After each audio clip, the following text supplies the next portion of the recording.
Shri Ram online class में आप सभी का स्वागत है।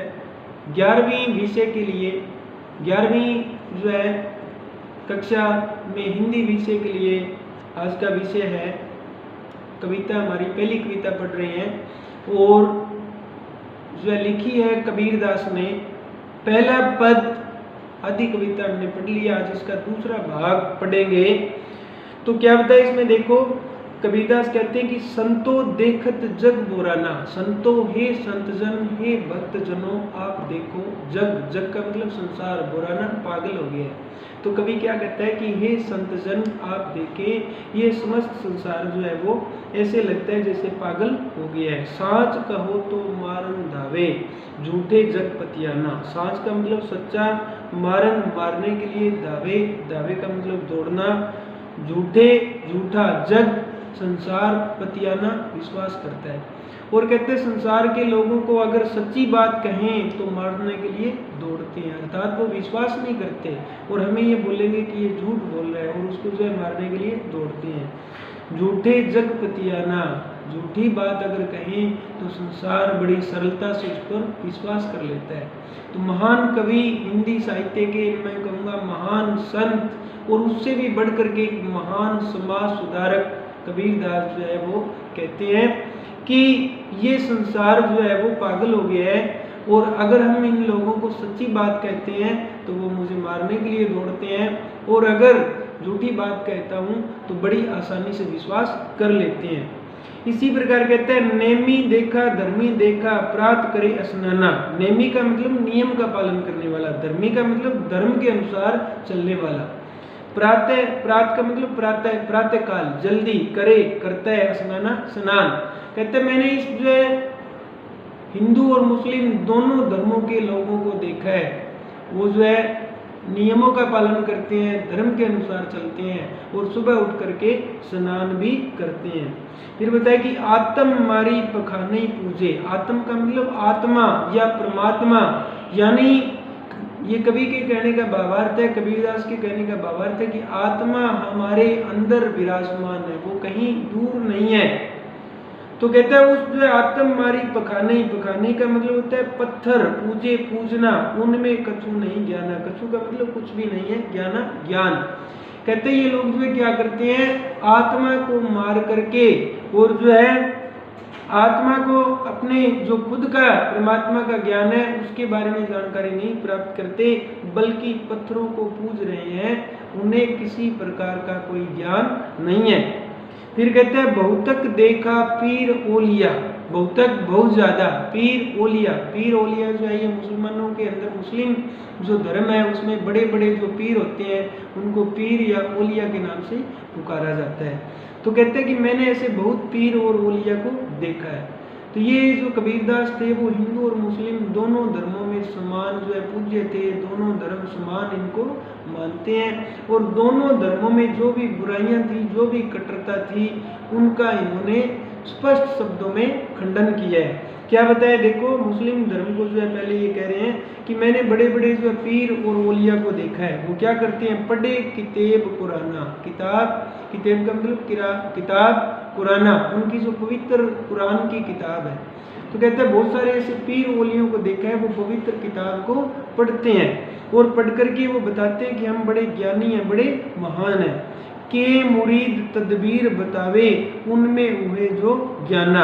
के का मतलब क्या, मुरीद शिष्य, तदबीर उपाय, बतावे बताते हैं उनमें, यानी उन पीर ओलियों में। उहे, उहे का मतलब जो भी, जो, ज्ञाना ज्ञान है। कहता वो पीर ओलिया जो है किताबें पढ़ पढ़ करके उनमें घमंड होता है, उनको ज्ञान नहीं होता और वही ज्ञान, वही उपाय जो है वो अपने शिष्यों को बतलाते हैं और यह बात जो है वो अच्छी नहीं है। फिर कहता है आसन मारी डिंब धरी बैठे मन में बहुत गुमाना। आसन, आसन मार करके बैठना, ये ऐसी मान्यताएं हिंदू धर्म में अपनाई जाती है। हिंदू धर्म में ऐसा माना जाता है, साधु महात्मा लोग आसन करते हैं, समाधि लगाते हैं, जो है ध्यान या योग साधना जो है वो के द्वारा परमात्मा को प्राप्ति करने का जो तरीका है वो बताते हैं। तो क्या बताया कि आसन मारी डिंब धरी बैठे, यानी ऐसे लोग जो है वो आसन मार करके बैठते हैं और बड़े डिम्ब, डिम्ब का मतलब गर्व, घमंड जो है, ऐसे लोग जो है आसन मार करके बैठते हैं और मन में बहुत ही उनके घमंड होता है, गौरव से वो बैठते हैं। मन में बहुत गमाना यानी मन में बड़ा अहंकार होता है, हम तो बड़े साधु है, इस प्रकार आसन लगाते हैं, ये कहते हैं। तो कबीरदास जी उन साधुओं वाले जो कवि है, जो साधक है, साधना वाले, उन पर भी व्यंग्य करता है, उन पर भी कटाक्ष करता है। फिर कहते हैं पीपर पाथर पूजन लागे। अब वो अज्ञानवश क्या करता है, पीपल पाथर पत्थर पूजन लागे, तीर्थ गर्व बुलाना, तीर्थ पर भी जाते हैं और ऐसा गर्व करके वो परमात्मा को बुला देते हैं। तो हिंदू धर्म की बुराइयों के बारे में बता रहे हैं कि ऐसे लोग जो है जिनको ज्ञान नहीं होता, अज्ञानी लोग होते हैं और वो ज्ञान होने का घमंड करते हैं और वो पीपल या पत्थर जैसी जो है वस्तुओं को पूजने लगते हैं और जो है तीर्थ या कहीं पे जाने का गर्व करते हैं, घमंड करते हैं, उनका जीवन भी बेकार चला जाता है और वो भी परमात्मा का ज्ञान नहीं प्राप्त कर सकते। फिर बताया टोपी पहरे माला पहरे। अब वो लोग जो है कोई भिन्न भिन्न प्रकार की टोपी पहनता है और जो है धार्मिक होने का, बड़ा संत होने का ढोंग करता है, या गले में बड़ी बड़ी मालाएं जो है वो पहनते हैं, छाप तिलक अनुमाना, और माथे पर अनेक प्रकार के तिलक जो है वो धारण करते हैं।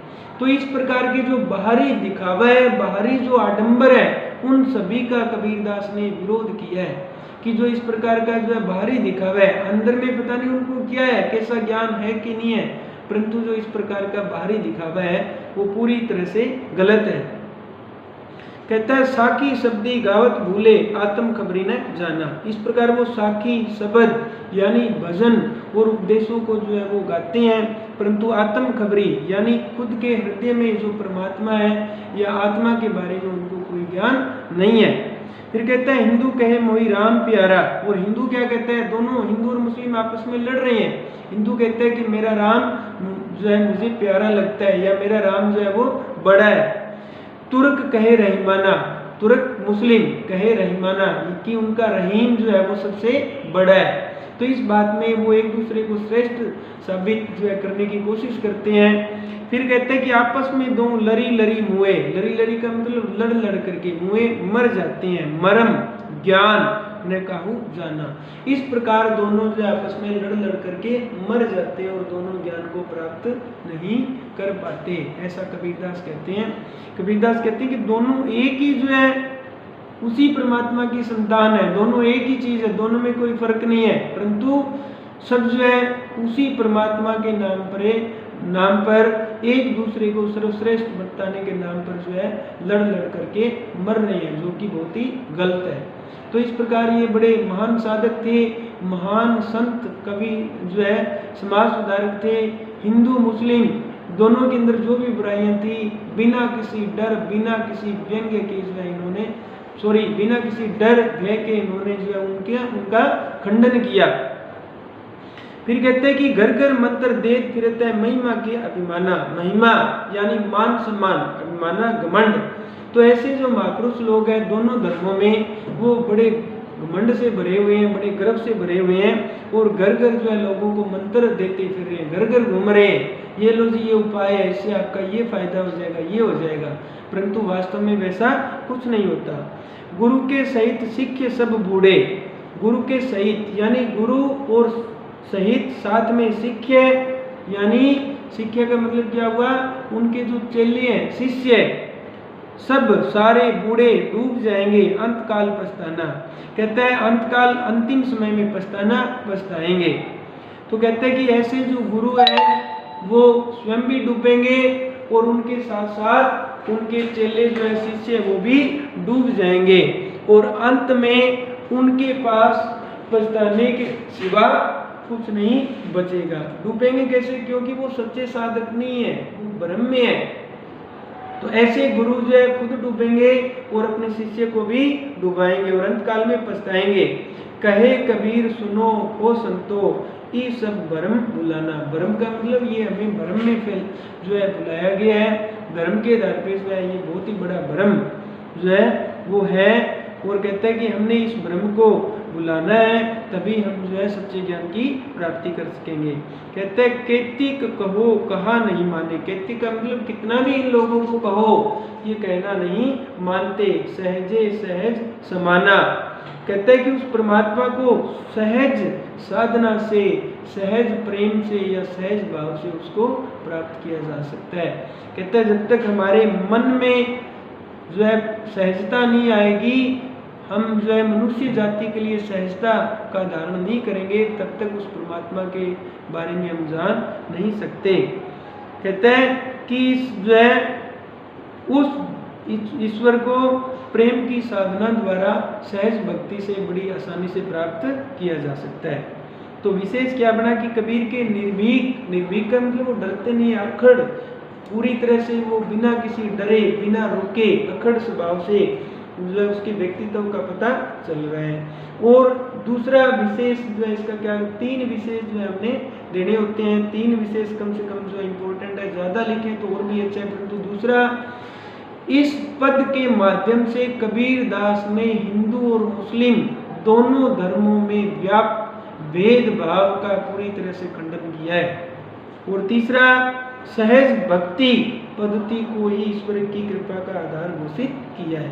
एक जो है इसके अंदर ब्रज भाषा या जो है पंचमेल या सदुकड़ी भाषा का प्रयोग है, क्योंकि कबीर की भाषा जो है वो पंचमेल है, सभी प्रांतों के शब्द है, तो पंचमेल या सदुकड़ी भाषा का बड़ा सुंदर ही प्रयोग किया गया है। दूसरा, चौथा जो है इसमें क्या करेंगे, यानी जो है कबीर दास ने जो है अपने इस दोहे के माध्यम से सच्चा ज्ञान जो है बताने की चेष्टा या कोशिश की है। तो ये था हमारा दूसरा दोहा, दूसरा पद जो है, दूसरा भाग। पहली कविता हम पढ़ रहे हैं और उसका पहला पद जो इससे पहली वीडियो के अंदर हमने कर लिया था, और दूसरा शब्द या पद जो है इसमें ये हुआ है। और पहली कविता, पहला पाठ जो है हमारा पूरा हो गया। 8 इसके प्रश्न उत्तर है तो वो आप करेंगे, प्लस इसके साथ साथ कबीर दास का कवि परिचय जो है वो आप करेंगे। कबीर दास का कवि परिचय और 8 जो है प्रश्न उत्तर आप इसको करें।